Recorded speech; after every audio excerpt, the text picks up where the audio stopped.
Bilaspur AIIMS में नई सेवाओं की शुरुआत की गई है, जहां बीजेपी अध्यक्ष जेपी नड्डा ने बिलासपुर एम्स में 3 करोड़ के liquid medical oxygen plant, 7 crore की सिटी स्कैन, 128 स्लाइस, 30 करोड़ की रेडियोथेरेपी सुविधा और 39 करोड़ के विश्राम सदन का शुभारंभ किया। इस दौरान उनके साथ केंद्रीय मंत्री मनसुख मांडविया और अनुराग ठाकुर भी मौजूद रहे।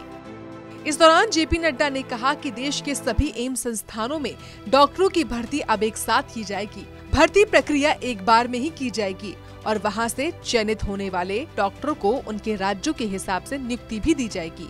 इसको लेकर केंद्रीय स्वास्थ्य मंत्री मनसुख मांडविया से बातचीत हो चुकी है। इसके अलावा जल्द ही inter AIIMS faculty exchange programme भी शुरू किया जाएगा। आज जो लिक्विड मेडिकल ऑक्सीजन की फैसिलिटी दी गई है, लगभग मुझे बताया गया है कि 40,000 लीटर्स कैपेसिटी का 4 करोड़ का ये प्रोविज़न किया गया है। इसी तरीके से रेडिएशन ऑन्कोलॉजी में एडवांस रेडियोथेरेपी के लिए 30 करोड़ की लागत से स्टेट ऑफ आर्ट मशीनरी लगाई गई है और सिटी स्कैन फैसिलिटी भी बनाई गई है। और अभी आपके सामने विश्राम सदन का जो 350 बेड कैपेसिटी का बना है, वो अभी आज उसका शिलान्यास हुआ है।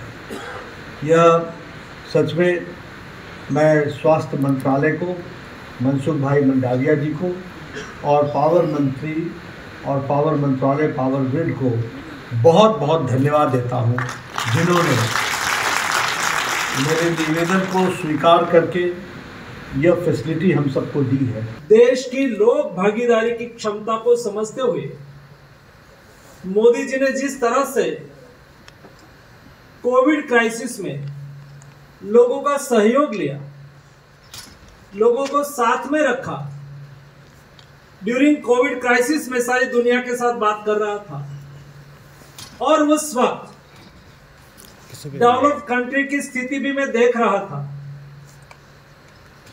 डॉक्टर ड्यूटी पर नहीं आ रहे थे, नर्स ड्यूटी पर नहीं आ रही थी, कई टाइप की समस्याएं फेस कर रहे थे और ऐसी स्थिति में